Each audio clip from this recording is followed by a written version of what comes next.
Oui, c'est moi-même, ouais. Bonsoir, prof. Euh, Bonsoir, bonsoir. oui. Euh, Vous nous suivez bien? oui, c'est Le bien. volume Là, est maintenant, c'est bon? bien. Le volume de Oui, la c'est voix bon. est bon. Oui, oui, Voilà, super. le problème, c'est l'entrecoupage. Mais Oui. faut que vous disiez à tous nos auditeurs, à tous nos territoires que c'est ça les conditions de la lutte, hein. Nous sommes en lutte. On lutte depuis 1948. Et puis, il y a des luttes qu'on a perdues. À un certain moment, on a l'impression que ça va, mais ça ne va jamais véritablement bien. Donc moi, ça ne m'impressionne plus qu'il n'y ait pas d'électricité, ni que la connexion Internet soit coupée. Le système néocolonial ne peut pas. On devra le faire nous-mêmes. Nous devons continuer la lutte pour donner à notre pays au moins des infrastructures qui sont suffisamment pérennes pour on s'épanouisse. Voilà. C'est ça l'indépendance incomplète. C'est comme ça qu'on l'a dit. C'est ça. Un pays qui n'a pas été libéré comme les pères fondateurs l'ont pensé. Et donc, on a triché la liberté, on a donné une fausse liberté, une fausse indépendance, avec des gens qui n'étaient ni préparés, ni volontaires. Voilà. Alors, c'est vous qui avez le conducteur, je vous écoute. Oui. Ben, bonsoir, professeur. Vraiment, personnellement, je suis un peu très choqué de réaliser qu'après quand même plusieurs années, vous avez posé, hein, vous avez énormément posé aussi. Vous dites depuis que vous meniez cette lutte, c'est ça. C'est pour ça que vous vous battez et que vous battez depuis pour que les conditions allaient, parce qu'on n'a pas eu véritablement notre indépendance posée par les pères fondateurs. Nous ne pouvons pas imaginer à l'heure de la modernité que nous puissions avoir les problèmes aussi basiques d'énergie, d'internet, etc. Alors que la plupart des grands pays aujourd'hui qui se lancent des grands défis ont transcendé ces mécanismes-là, en tout cas cette technologie. Mais malheureusement, nous sommes toujours en train de ramper, de ramper et de ramper. C'est une grosse désolation. Surtout que lorsqu'on a quelqu'un comme vous, de votre carrure, sur notre panel ce soir, qui doit apporter une pédagogie, une éducation à nos peuples qui attendons, qui avons été véritablement, qui voulons être nourris ce soir, à votre compréhension et analyse du nationalisme camerounais. Nous sommes vraiment désolés, mais nous allons nous en tenir véritablement et nous ferons tout pour que cette émission puisse avoir lieu. Bonsoir, Monsieur Baïbek. Professeur Baïbek, bonsoir. Tout d'abord, j'ai envie de vous présenter. Oui. Vous êtes né le 29 novembre 1962 à Edea. Vous êtes marié et père de 6 enfants. Votre étude primaire, vous avez commencé à l'école primaire Sacré-Cœur de Nouvelle et vous avez obtenu votre certificat de fin d'études primaires en 1976. Après, vous aviez continué pour votre étude secondaire au collège Saint-Michel de Douala où vous avez obtenu votre BEPC en 1980. Et vous avez décidé de continuer au lycée polyvalent de Bounaberry où vous avez obtenu en 1983 votre baccalauréat. Par la suite, vous continuez vos études universitaires au CUS, Faculté des sciences et de la santé.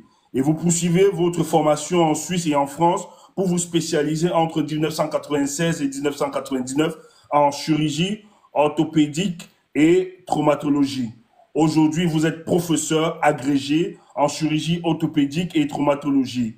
Vous êtes écrivain. D'ailleurs, vous avez commis un livre, un récent livre, Hamburger, c'est quoi, dont nous aurions l'occasion d'en parler fortement. Mais il faut rappeler que vous aviez publié plus de 50 articles scientifiques dans des revues internationales prestigieuses telles que Orthopediatica Belgique, Foot and Hank et plusieurs autres. Hein. Et pour votre engagement, ce qu'il faut aussi rappeler, comme petite anecdote que nous avions suivie, dans votre rêve, vous rêviez de devenir un mathématicien, mais il semblerait qu'après le décès d'un de vos professeurs dont vous avez beaucoup d'admiration, par accident, vous aviez décidé finalement d'opter pour la médecine. Peut-être vous allez entrer dans des détails. En ce qui concerne votre engagement politique, vous êtes membre de l'UPC, fondamentaliste. Déjà, nous allons beaucoup nous apaiser sur cette question fondamentaliste. Pourquoi vous faites vraiment cette précision? Parce que vous le faites à chaque fois que vous sortez. Et cet engagement, vous vous engagez en tant que membre en 1992. Et il faut rappeler que vous avez été député suppléant de Monsieur Pierre Sendé dans l'arrondissement de Matom, dans l'Union Ekele. Voilà, ce que nous pouvons dire sur votre parcours politique. Mais je sais que votre biographie est vraiment, c'est une encyclopédie. On a juste résumé véritablement, mais nous entrerons dans les détails parce qu'il était question d'en parler. Donc, avant d'entrer dans les détails, professeur, est-ce que vous aviez quelque chose à ajouter? Peut-être forcément nous avons oublié peut-être des trucs très marquants. Ou bien vous voulez réagir?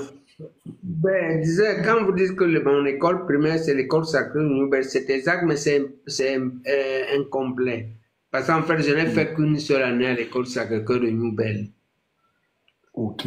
Les autres années, entre ma naissance en 62 à 1976, où j'ai le CP à l'école Sacré-Cœur de Nouvelle, c'est une période extrêmement agitée, extrêmement difficile.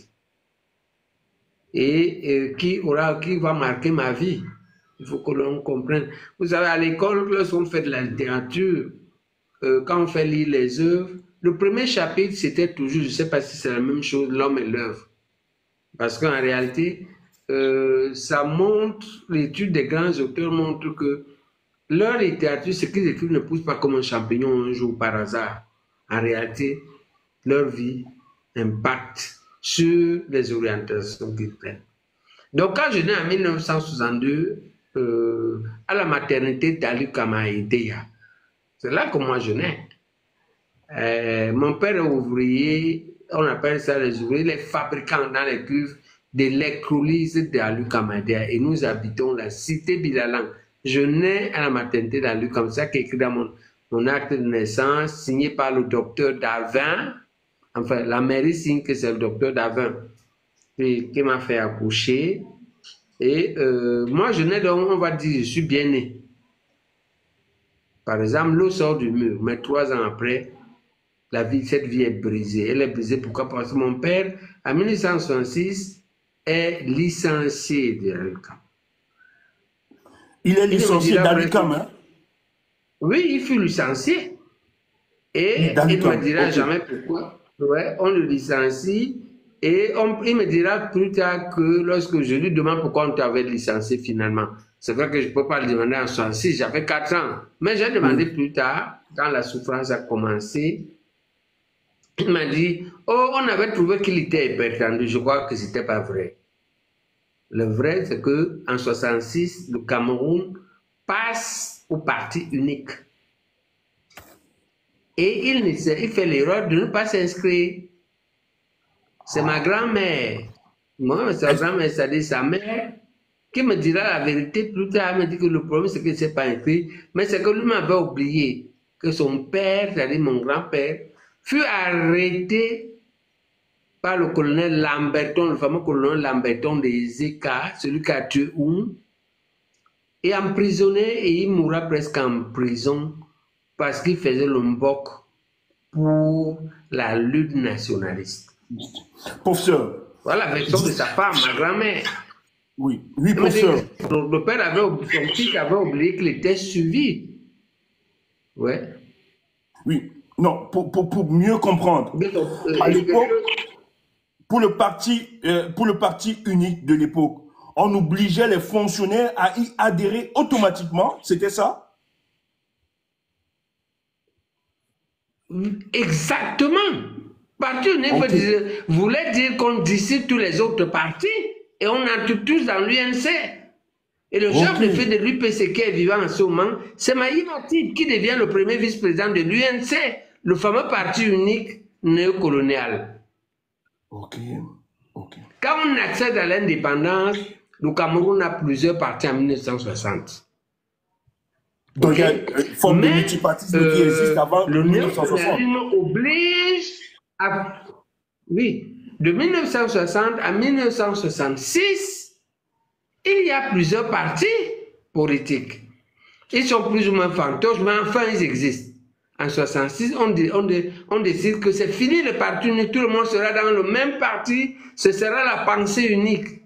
Et la chasse aux hommes qui résistaient un peu à commencer, je crois que c'est dans ce contexte que mon père perd son emploi. Et quand il perd son emploi en 66, on rentre donc dans le village d'exil dans lequel il s'était réfugié avec sa maman, ma grand-mère, lorsqu'on avait arrêté son père, le mari de ma grand-mère. Ce village-là est à 10 km de Manga et à 51 km de Douala en chemin de fer. Il s'appelle Kombe.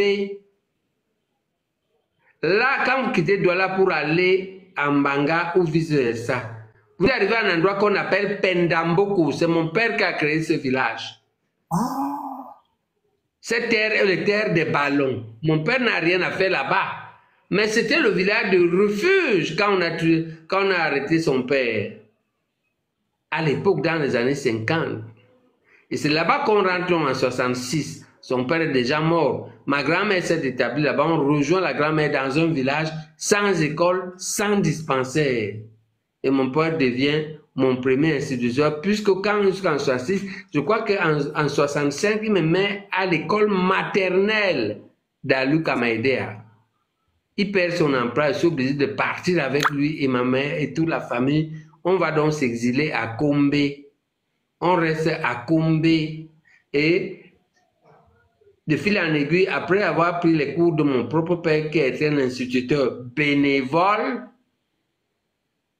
parce qu'il avait là-bas créé l'école bénévole du village, et il me met finalement à l'école Saint-Kizito de Maleke, qui lui est 15 km, Maleke 18 km en amont.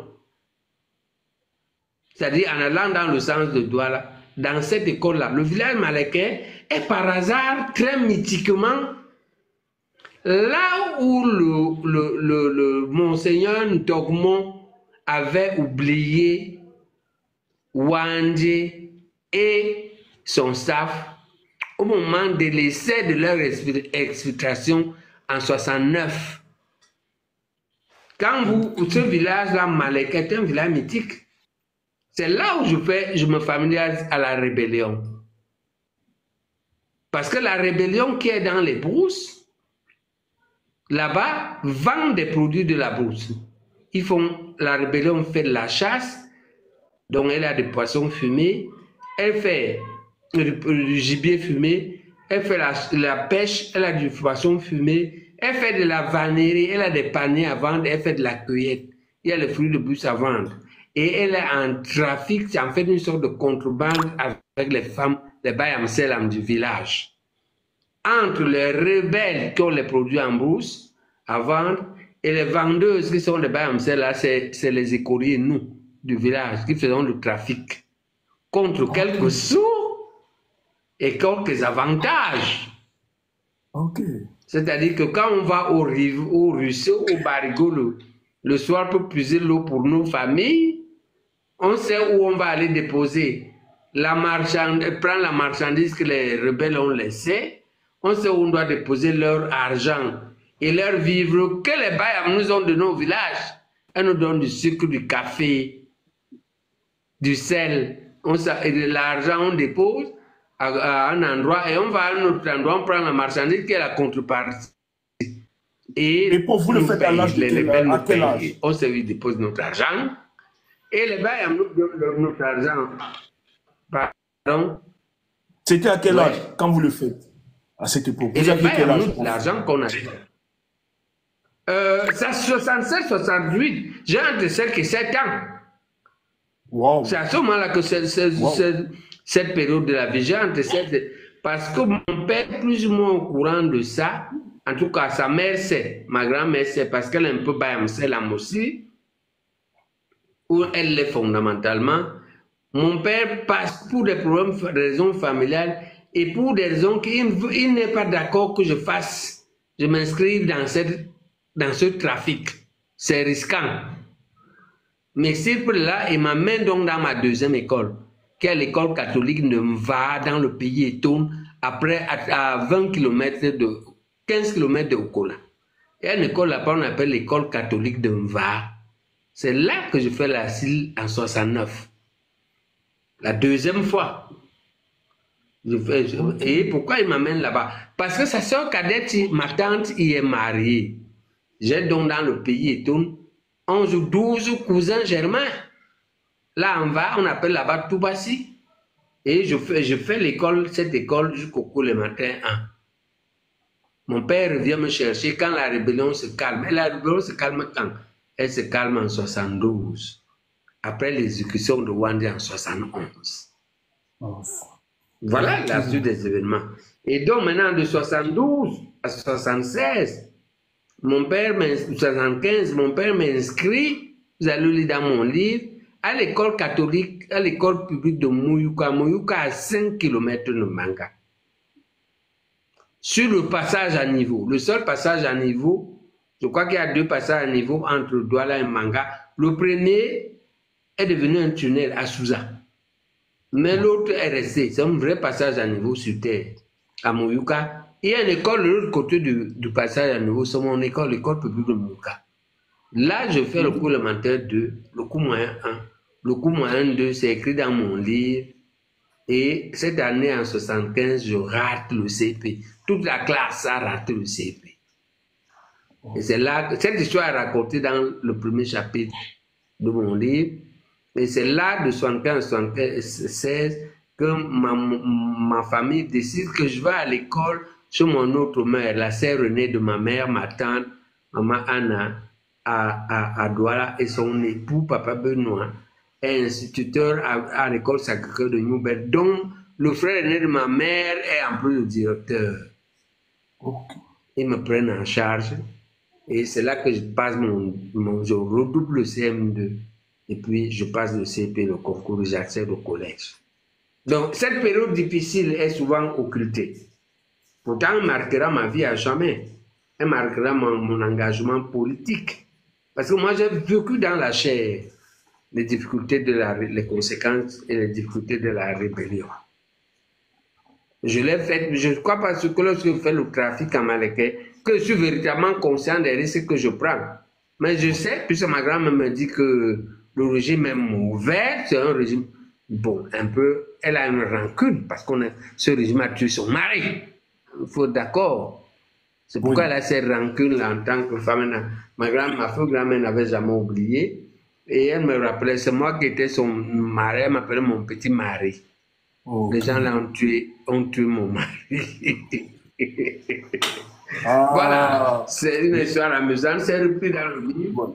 Hein? Comment une famille qui vit des choses extrêmement difficiles, comment on vit des choses extrêmement difficiles étant extrêmement jeune, mais on finit par s'en sortir dans la vie, c'est-à-dire accéder au sommet de la société. C'est une chose, je rappelle souvent à mes enfants que moi, c'est votre père qui est professeur, hein, le mien n'était pas. Mon père n'était pas professeur, n'était pas docteur, n'était même pas infirmier. Ni ma mère, mon père savait écrire et lire, oui, d'accord, mais ma mère, elle lisait le bassin de Douala. Ma grand-mère ne savait rien lire. Et pourtant, ils ont formé un des professeurs de médecine les plus redoutables dans ce pays. Ah oui, ah oui. Voilà. Ah oui. Non, vraiment, l'histoire... Ouais. L'histoire, elle est quand même très alléchante. On a envie de vous écouter, parce que sur la dimension historique, ce que vous essayez de transmettre est tellement chargé. Et d'ailleurs, nous comprenons que ce sont ces prérequis qui conditionnent justement votre devenir par après. Mais moi, je vais juste m'attarder justement sur votre engagement politique. Et quand vous parlez, quand vous dites que vous êtes de l'UPC, fondamentaliste, ça repère à quoi? Parce que nous, on sait l'Union des populations camerounaises, je suis de l'UPC, on peut s'arrêter à ça. Mais quand vous insistez avec cet adjectif de fondamentaliste, ça nous renvoie à quoi? Qu'est-ce que le professeur veut nous enseigner derrière? Alors, les fondamentalistes, nous voulons être distingués sur 2 aspects. D'abord, la première, c'est de se distinguer des usurpateurs, menteurs. Il y a des gens, il n'a pas du tout l'âme UPC, l'esprit UPC. Il n'a pas du tout l'idéologie UPC, c'est ce qu'il fait. Mais il porte la tenue et il se prétend. Et on le voit, le système néocolonial que nous avons combattu fondamentalement. Il ne peut pas être UPCiste. On ne connaît pas un UPCiste par son comportement au quotidien, par ses positions. Il n'est rien de tout ça. Il y a des menteurs. À côté d'eux, il y a d'autres qui sont UPCistes. Mais en quoi fondamentalement? Le groupe le plus respectable que nous combattons, c'est le groupe des UPCistes manidémistes. Ce que nous reprochons au manidème, c'est que le manidème a, dans le fond, rejette la primauté et l'inauguration de la lutte nationaliste par Ruben Oumyobé. Or pour nous, Ruben Oumyobé est le fondateur de la lutte nationaliste structurée et rationnelle. La lutte structurée et rationnelle est différente des luttes par révolte. Ils disent qu'avant Ruben Oumyobé, il y avait les Martin Poussamba. D'accord. Il n'y avait pas que ça. Il y avait Martin Poussamba, il y avait Madonna, il y avait les Bertois à l'Est. On a vu, il y avait plein de gens. La différence entre eux et avec l'UPC, c'est quoi? Pour la première fois, une organisation est créée. Elle est structurée. Elle fait des élections.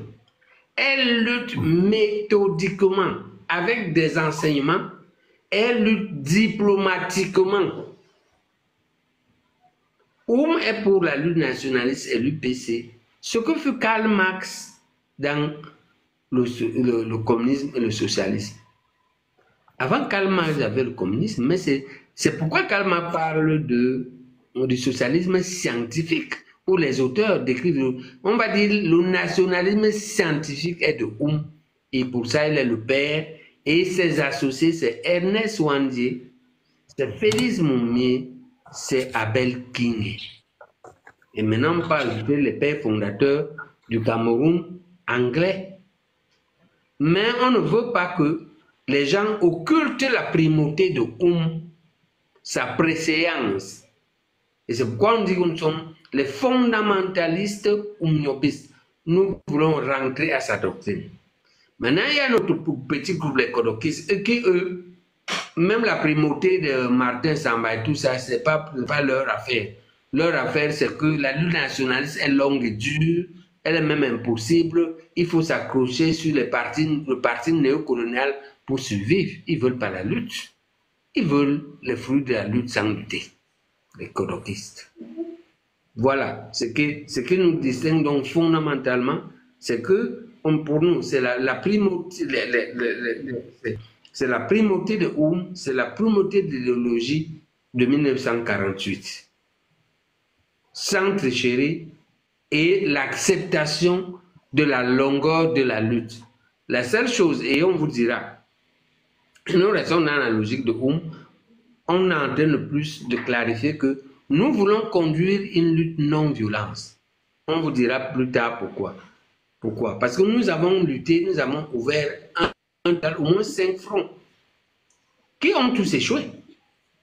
Okay. L'échec étant marqué justement, par... on voulait en venir sur les 5 fronts. Mais je pense qu'on va... Oui, on peut évacuer les 5 fronts. Justement, vous voulez en venir, mais comme vous aviez entamé déjà les 5 fronts, parce qu'on veut savoir, quand vous parlez des 5 fronts, c'est quoi? Je vais juste demander aux techniciens de l'autre côté, ne mettez pas la lumière sur le visage du professeur. Si vous pouvez mettre de profil, si vous pouvez l'éclairer de profil. Oui. Oui, on va faire, oui. Nous, on va supporter comme ça. OK. Oui, allez-y, professeur. Alors, pour expliquer ça bien comment, il faut savoir que était fondamentalement un partisan de la lutte non violente. À la manière, on va dire, de Martin Luther King ou de Gandhi. C'était ça sa position personnelle. Il n'a pas prévu, et pour lui, on devait arriver à l'indépendance sans effusion de sang. Bon. Dans une autre occasion, on discutera cette hypothèse. Ok. Mais comment est-ce que l'UPC entre dans la violence donc? L'UPC entre dans la violence par une succession d'événements de mai 55. La première, parce qu'on est en train de faire la méthode de la lutte non violente, dans laquelle il y a des choses comme la grève, la désobéissance civile. On est en mai 55. Le colon qu'on nommait à l'époque Roland Pré, qui vient du Vietnam, où la France a eu un échec catastrophique dans le Dien Bien Phu. Roland Pré se venge sur les Camerounais, il tire à bout de temps. Il y a près de 120 000 morts. La conséquence, c'est qu'il décide de suspendre l'UPC. Il suspend également la JDC, l'organisation des jeunes, et également l'UDFEC, l'organisation des femmes. L'UPC devient donc un parti interdit. Et il lance un mandat d'arrêt contre C'est quoi le mandat d'arrêt contre Le mandat d'arrêt contre c'est que il vient réveiller Roland Pré un vieux conflit que avait eu avec le préfet d'EDA au retour de l'ONU de 1954. Oui. C'est quoi le conflit? Le conflit, c'est que on vient expliquer au peuple à son benguet les résultats de sa mission à l'ONU. Le préfet d'EDA décide, il veut faire ombrage à ces réunions de il convoque aussi une réunion. Elle est désertée, tout le monde va à la réunion de il va attaquer en justice pour outrage à fonctionnaire. L'affaire chauffe. Quand l'affaire chauffe, avant qu'on ne décide de condamner le haut commissaire d'avant, Roland Pré, il s'appelait quelque chose comme, je me souviens de son nom. Il dit que l'affaire s'arrête là. C'était le président.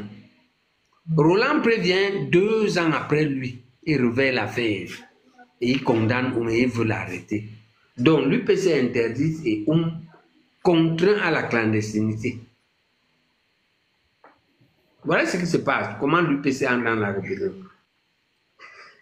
Et la rébellion armée, c'est exactement le 12 décembre 1956. Qu'est-ce qui se passe? Comme on veut voter la loi cadre pour avoir une demi-indépendance, Gaston Defferre propose à De Gaulle de le faire par une loi. On veut qu'on non vote. L'UPC lance un mot d'ordre de boycott. Et pour que le boycott marche, l'UPC décide, le CNO s'écrit. On crée le CNO, le commandement national opérationnel, qui est la branche armée. Elle décide de couper les routes et de tuer ceux qui ne veulent pas exécuter le mandat. C'est comme ça que les premiers tués dans cette affaire, c'est les UPCistes. C'est le docteur Malangué et M. Mpouma. Ce n'est pas les colonialistes. Ce n'est pas les collaborateurs. C'est les UPCistes. C'est les UPCistes. Et donc, c'est comme ça qu'avec le CNO, l'UPC entre dans la rébellion contre la vie de C'est le premier front. Mais on perd cette guerre le 13 septembre 1958 au 17 août. Le deuxième front s'ouvrira en juin 61. C'est Wandé qui ouvre celui-là. Wandé ouvre ce front. Ce front dans le Mungo. Ce front durera jusqu'en 70 au moment où on l'arrête. Le troisième front entre les deux, il y a un front que Sénat avait ouvert en mars 66 à l'est du Cameroun. Sénat avait ouvert ce front-là. Et il est mort là-bas, le front est fini. Wouni Magassu avait aussi ouvert un front. Il est parvenu jusqu'à Djoum, Wouni. Oui. Également, il a reculé. Lui n'est pas mort, il a reculé. C'était lui le commandant. C'est lui qui avait le nom, le commandant de Massacre. Le commandant Kissamba, ouais. Oui, Kissamba, oui. Ok, Wigil Massaga. Oui. Le commandant Kissamba, ouais. Comment on l'appelle? Il avait eu un front. Il est venu à Djoum. Il voulait arriver à Sangmelima. Il n'a pas pu. Il a reculé. Et il s'est rebiffé en Angola. Et il est l'un des principaux acteurs du succès de la lutte nationaliste en Angola. C'était le cerveau. Donc voilà, et puis on a eu les derniers fronts résiduels de la Sangha maritime, les fronts de Yedna Libre de Makandepou. Voilà les fronts que nous avons.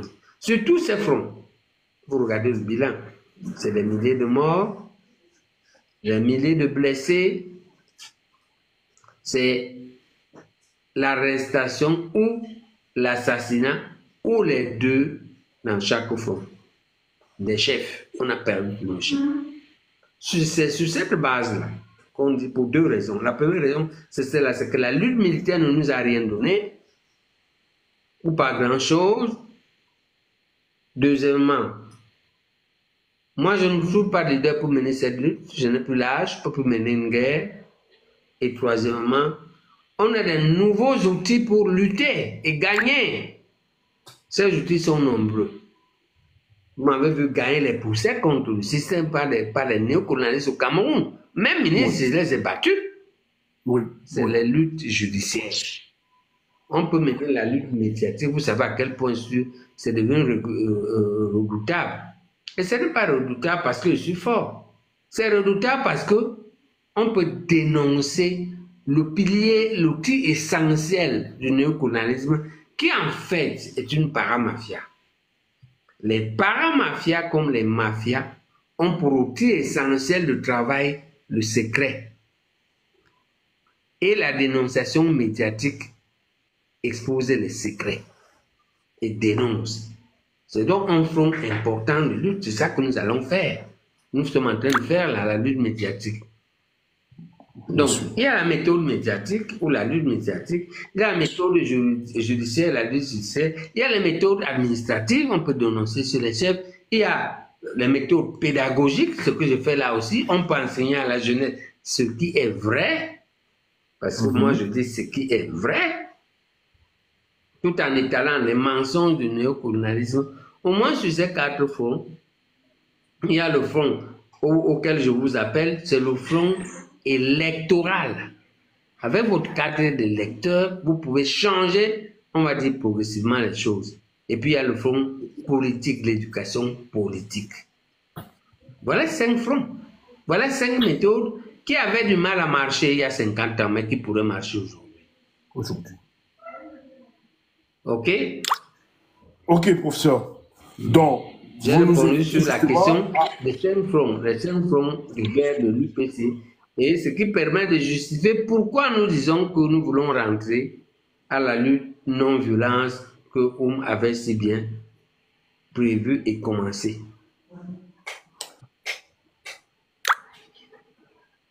Mais prof, j'aimerais vous lancer quand même sur le dernier front dont vous évoquiez tout à l'heure, qui est le front électoral.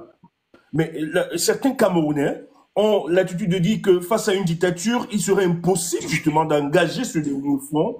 Et est-ce que c'est possible de renverser par ce front? Parce qu'il y a certains Camerounais qui sont pessimistes, et même africains, qui estiment qu'il faut engager d'autres fronts en dehors du front électoral, qui est un front qui relève purement de la fiction.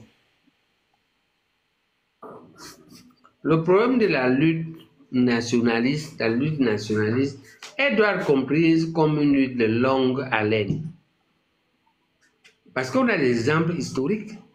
La lutte pour que la Chine parvienne à ses résultats, elle a pris 400 ans. Pour appliquer les fondamentaux élaborés par Confucius, la Chine a pris 400 ans. L'ANC, avant d'appliquer le truc de Nelson Mandela, a pris presque 100 ans, en tout cas 80. Donc la lutte peut être longue. Ce n'est pas ça le problème.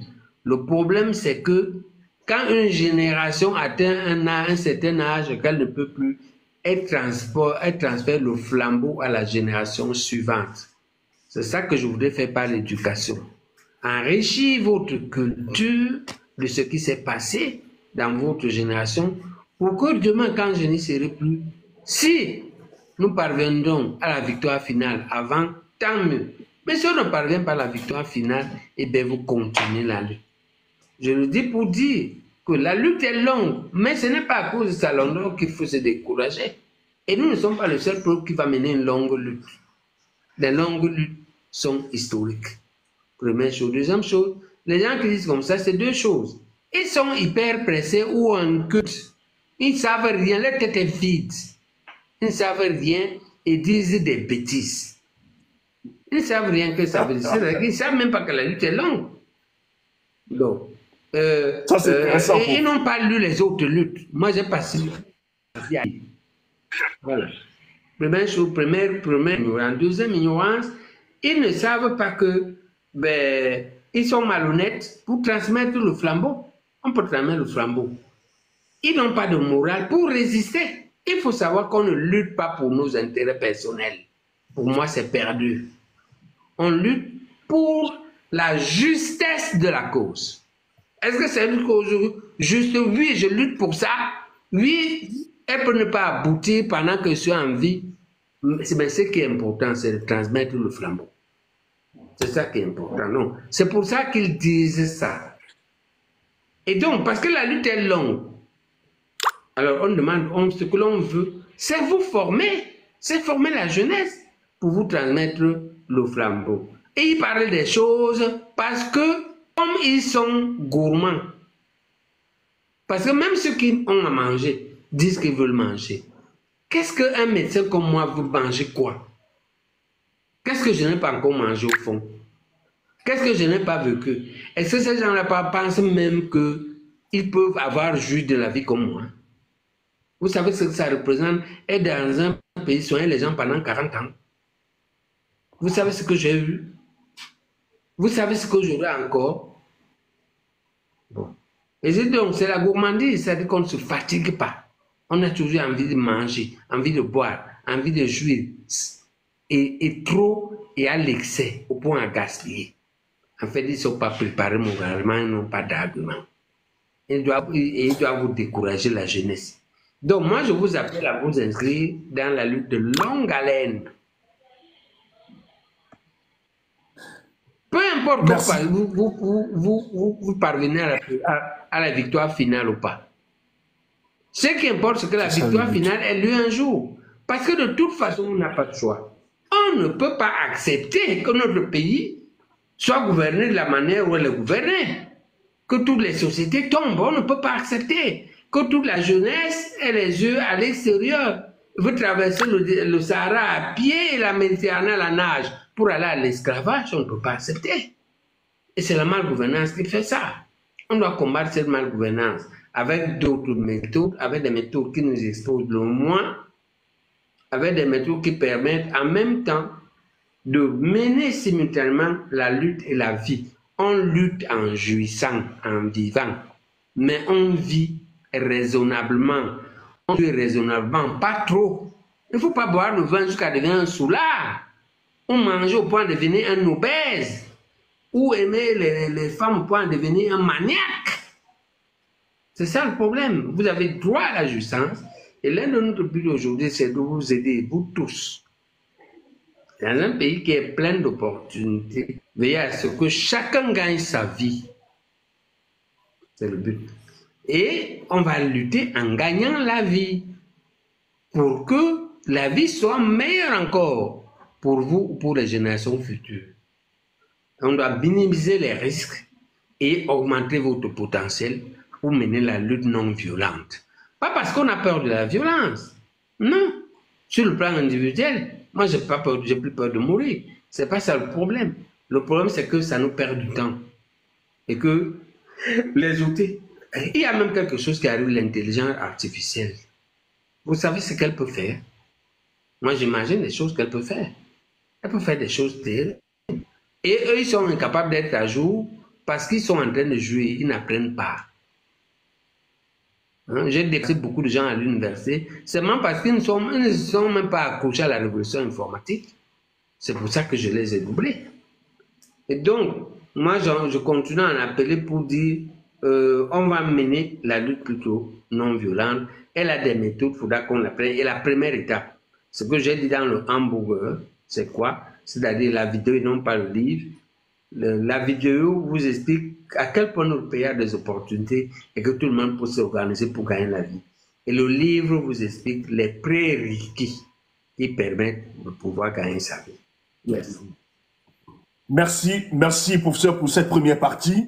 On va passer à la deuxième partie, mais avant de passer à la deuxième partie, on va prendre une pause d'une minute hein, pour que vous respiriez un peu et que les techniciens de l'autre côté, parce que il y a tellement nous sommes à près de 700 personnes qui vous écoutent en direct là, et des gens demandent qu'on veut voir le professeur être éclairé. On va juste demander aux techniciens de l'autre côté de voir comment faire pour l'éclairage. On sait que c'est Enéo, hein, c'est pas le professeur, ça ne dépend pas de lui, c'est Enéo, c'est la situation. Mais ce qui est intéressant dans votre livre, vous avez dit on lutte pour la justesse de la cause. C'est très intéressant. Le professeur dit, quand vous engagez dans ce combat, il faut savoir que c'est un combat qui doit s'inscrire sur le temps. Il ne faut pas être pressé. Ceux qui vous pressent, c'est ceux qui ont d'autres revendications. Peut-être des revendications oesophagiques. Merci, professeur.